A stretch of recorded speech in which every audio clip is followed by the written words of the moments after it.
आज की कहानी गूगल की दीवानी नस्लों के लिए है, जिन्हें घंटों सोशल मीडिया पर बिताना अच्छा लगता है, लेकिन घर के बड़े बुजुर्गों के बीच में बैठना अच्छा नहीं लगता।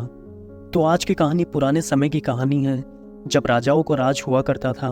उस समय एक राजा ऐसा था जो अपने राज्य के अंदर 40 साल से कम आयु के लोगों को ही रखता था। उससे अधिक उम्र वाले लोगों को हिमालय भेज देता था। उसका मानना था कि राज्य को चलाने के लिए सिर्फ युवाओं की ही जरूरत पड़ती है, बुजुर्गों की नहीं। उस राज्य में ही एक राम सिंह नाम का सैनिक था जो अपने बूढ़े पिता से अधिक स्नेह करता था, इसलिए उसने अपने पिता को राजा से छुपाकर अपने घर में रख रखा था। एक दिन गुप्तचर के द्वारा राजा को सूचना मिलती है कि दुश्मन देश का राजा उस पर आक्रमण करना चाहता है। राजा जानता था कि दुश्मन देश का राजा अधिक शक्तिशाली और पराक्रमी है। उसके पास लाखों की सेना भी है, जो कि उसके राज्य की सेना से 10 गुना अधिक थी। इसलिए वह संधि करने की सोचता है। इसके लिए वह राम सिंह को संधि का संदेश देकर दुश्मन देश के राजा के पास भेज देता है। राम सिंह दुश्मन देश के राजा के पास जाता है और अपने राजा का प्रस्ताव रखता है। दुश्मन देश का राजा प्रस्ताव पर विचार करता है और अंत में राम सिंह को बोलता है कि संधि के लिए उसकी एक शर्त है। यदि वह शर्त पूरी हो जाती है तो वह आक्रमण नहीं करेगा, अन्यथा वह आक्रमण करके पूरे राज्य को नष्ट कर देगा। राम सिंह ने पूछा, हे राजन, आप अपनी शर्त बताएं। तो वह बोलता है कि 5 दिन के अंदर एक ऐसा ढोलक बनाकर लाओ जो अपने आप बजता हो। राम सिंह ये संदेश लेकर अपने राजा के पास आ जाता है।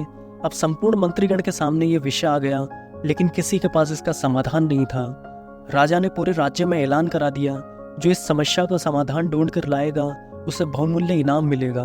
दिन निकलते रहे, लेकिन किसी के पास इसका समाधान नहीं था। रात को राम सिंह मायूस होकर घर जाता है। उसे मायूस देखकर उसका पिता उसकी मायूसी का कारण पूछता है, तो राम सिंह अपने पिता को सब कुछ बता देता है और बोलता है कि आज आखिरी रात है। यदि कल दुश्मन देश के राजा के पास वह ढोलक नहीं पहुंचा तो वह हमारे राज्य को नष्ट कर देगा। पिता उसकी बात सुनकर हंसने लगता है। अपने पिता को हंसता देख राम सिंह पूछता है कि पिताजी, आप हंस क्यों रहे हैं? तो पिता बोलता है, इतनी छोटी सी बात के लिए पूरा राज्य परेशान है। राम सिंह बोलता है, इतनी छोटी सी बात? मतलब पिताजी, आपके पास इस समस्या का समाधान है? पिता ने मुस्कुराते हुए बोला, हाँ बेटे। तो राम सिंह ने पूछा, पिताजी कैसे?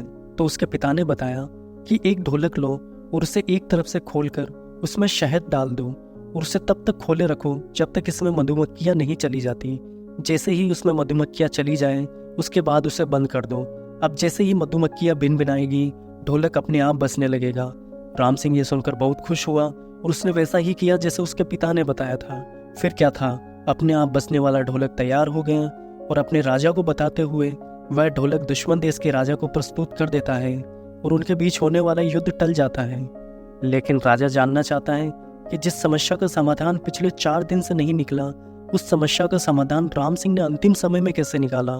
इसके लिए उसने राम सिंह को बुलाया और उससे पूछा, तो राम सिंह ने सब कुछ सच बता दिया। राम सिंह की बातें सुनकर राजा के समझ में आ गया कि जैसे एक राज्य को जोश वाली युवा पीढ़ी की जरूरत है, वैसे ही अनुभव वाली वृद्ध पीढ़ी की भी आवश्यकता है। और अपनी गलती का एहसास होते ही उसने फिर से अपने राज्य में उन सभी वृद्ध व्यक्ति को बुला लिया जिनको उसने निकाला था। तो दोस्तों, हमारे जीवन में भी कुछ निर्णय ऐसे होते हैं जिनमें जोश से ज़्यादा अनुभव की ज़रूरत पड़ती है, और वह अनुभव हमें हमारे घर के बड़े बुजुर्गों के द्वारा मिलता है। इसलिए कुछ समय अपने माता पिता और घर के बुजुर्गों के बीच में बिताएं और यकीन मानिए कि वह कुछ समय में ही अपने जीवन भर का अनुभव आपके साथ साझा कर देंगे, जिससे आप अपने जीवन की हर चुनौती का सामना आसानी से कर सकते हैं।